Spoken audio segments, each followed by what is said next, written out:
Mayroong isang pangalan sa mga labi ng bawat tagahanga ng basketball sa ngayon, Victor Wembanyama.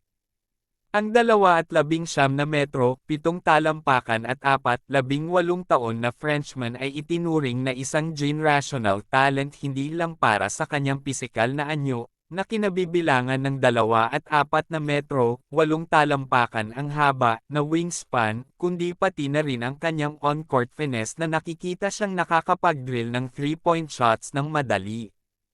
Bagamat maaaring matagal na siyang nasa radar ng mga scouts, hanggang sa 2 larong pre-season series sa pagitan ng kanyang koponan, LNB Pro A-side Metropolitan 72, at ang G-League Ignite sa Las Vegas, Nevada, na siya wastong ipinakilala sa mundo. At ngayon walang makakapigil sa pagsasalita tungkol sa kanya.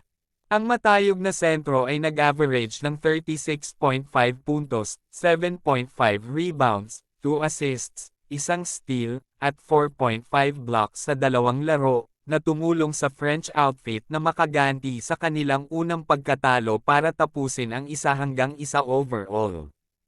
Ngunit ang mga marka ay halos hindi mahalaga.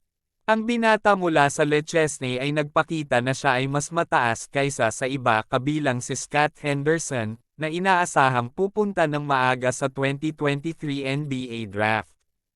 Siya ay isang sertipikadong bituin sa hinaharap na mayroon ng mga alamat ng laro na nagsasalita, ngunit narito kung ano pa ang dapat mong malaman tungkol kay Victor Wembanyama.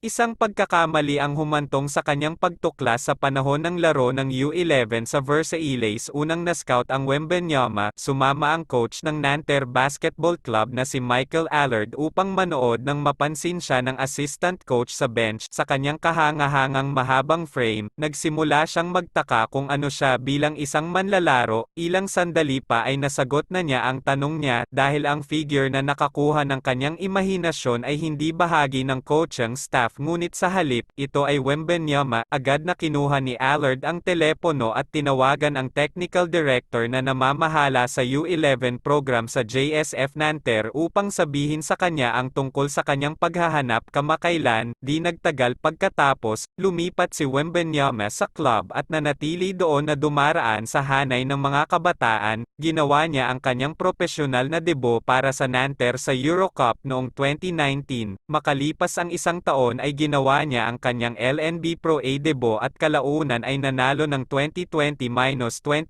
Pro A Best Young Player of the Year Award. Noong nakaraang season ay pumirma ang Frenchman para sa ASVEL sa isang 3-taong kontrata, ngunit pagkatapos kunin ang award na Best Young Player para sa ikalawang taon na pagtakbo ay nag-opt-out siya sa franchise para pumirma sa Metropolitan 72 na kanyang kasalukuyang club. Tinawag siyang alien ng basketball great na si LeBron James dahil sa kanyang physical frame at otherworldly talents. Ngunit ano pa ang alam mo at ano pang kailangan mong malaman tungkol sa prospect na nakatakdang guluhin ang 2023 NBA Draft? Subaybayan natin ang storya ni Victor Wembanyama. Huwag kalimot siyang mag-like, share, at subscribe. Hanggang sa muli, salamat!